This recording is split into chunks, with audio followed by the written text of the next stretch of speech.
Cari produk ANB Store, kaos, merchandise, atau buku. Silakan kunjungi anbstore.id, Tokopedia dan Shopee di ANB Store ID. Assalamualaikum warahmatullahi wabarakatuh. Alhamdulillah, wassalatu wassalamu ala rasulillah, wa ala alihi wa sahbihi wa muwala.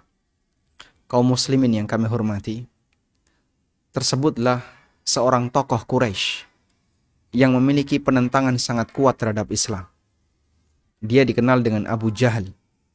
Nama aslinya adalah Amr bin Hisham al-Makhzumi.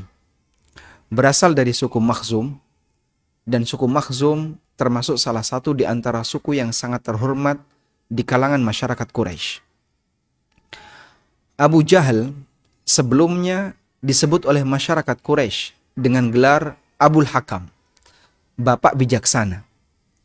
Namun ketika ada peristiwa pembunuhan yang dilakukan oleh Abu Jahal, membunuh seorang wanita yang sangat lemah, Sumayyah bintu Khayyat, ibunya Ammar bin Yasir, dibunuh dengan cara ditusuk dari mulai kemaluannya sampai ke atas naik ke kepalanya. Maka sejak peristiwa itu Nabi SAW menyebutnya dengan Abu Jahal, bapak kebodohan. Dan para sahabat lebih menyebut dia dengan Abu Jahal. Ada apa dengan Abu Jahal?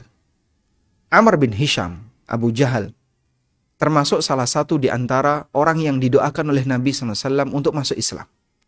Beliau memohon kepada Allah Subhanahu wa Ta'ala, Allahumma a'izzal Islama bi ahadi umarai.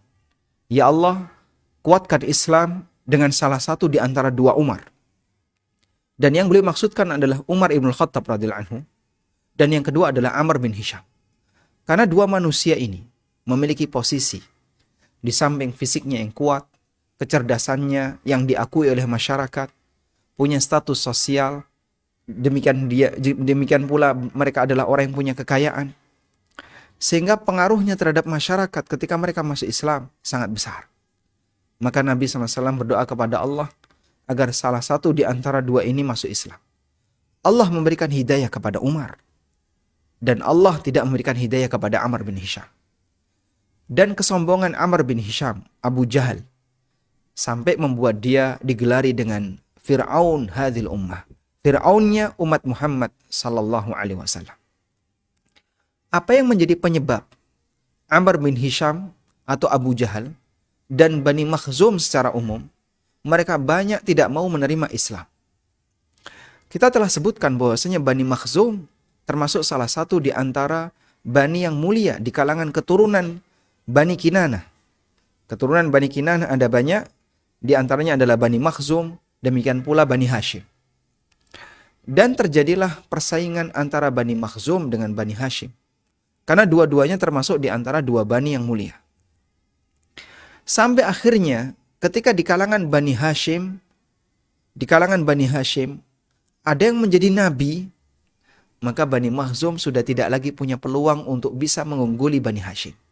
Diceritakan bahwa sebelum terjadi perang Badar, Al-Akhnas bin Syarik Al-Thaqafi mendatangi Abu Jahal, Amr bin Hisham. Kemudian ketika mereka sedang berduaan, Al-Akhnas bertanya kepada Abu Jahal, Atara Muhammadan yakdzib? Menurut kamu Muhammad itu pendusta atau bukan? Faqala Abu Jahal, maka Abu Jahal mengatakan, Ma kadziba qat, wa kunna nusammihi al-amin. Tidak ada satupun catatan kami dalam sejarah Muhammad dia berdusta. Kami gak punya catatan sejarah kalau Muhammad berdusta. Bahkan kami menyebut dia sebagai Al-Amin. Sehingga gelar Al-Amin dimiliki oleh Nabi SAW sebelum beliau jadi Nabi. Masyarakat Quraisy telah mengenal beliau dengan Al-Amin.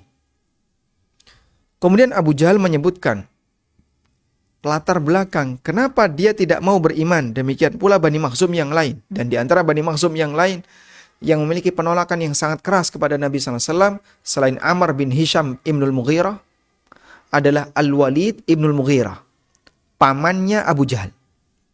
yang disebutkan oleh Allah Ta'ala di surat Al-Muddathir. Dzarni wa man khalaqtu wahida wa mahattu lahu tamhida. Yang dimaksud di sini adalah Al-Walid ibn Mughirah, ayahnya Khalid bin Walid.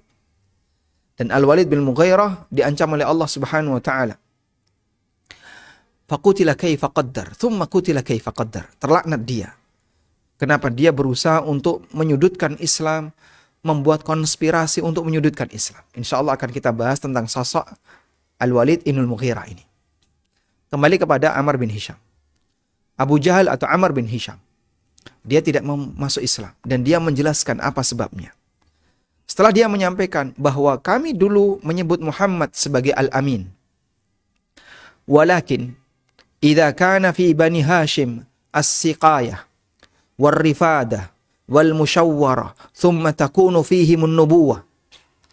Tapi kalau di tengah Bani Hashim, mereka itu punya hak siqayah yang mengatur distribusi air di daerah Mekah. Kemudian mereka juga yang mengatur penerimaan tamu di daerah Mekah, yang menentukan forum musyawarah. Lalu ada kenabian di tengah Bani Hashim. Fa'ayyu syai'in li Bani Makhzum. Terus Bani Makhzum punya jatah apa? Semuanya diborong oleh Bani Hashim. Semuanya diborong oleh Bani Hashim. Karena keirian seperti ini, hasad dengki yang dimiliki oleh Bani Makhzum terhadap Bani Hashim, sehingga saat Nabi itu berasal dari Bani Hashim, hasad itu terbit, dominan, mendominasi mereka. Maka pertentangan mereka kepada Nabi Muhammad SAW dan Bani Hashim yang masuk Islam sangat kuat. Dua Bani ini bersaing. Subhanallah. Itulah pengaruh hasad yang muncul pada diri seorang hamba, sehingga menyebabkan dia tidak mau masuk Islam. Maka Allah Subhanahu wa taala juga sebutkan salah satu di antara penyebab orang Yahudi tidak mau masuk Islam karena hasad. Wadda katsirun min ahlil kitab law yaruddunakum min ba'di imanikum kuffaran hasadan min indi anfusihim. Banyak sekali di antara ahli kitab yang mereka menghendaki agar kalian balik jadi kafir, disebabkan karena hasad yang terbit dari batin mereka. Maka terkadang salah satu di antara tabir hidayah yang paling besar adalah hasad. Kebenaran diakui di hadapan matanya, diakui di hadapannya, dan dia nggak punya alasan untuk menolaknya. Namun dia tolak karena hasad. Cari-cari alasan bagaimana agar kajian ini dibubarkan, nggak jadi ada kajian, sebab jumlah jamaahnya lebih banyak dibandingkan kajian kelompoknya. Bisa jadi karena hasad orang terhalangi dari kebenaran.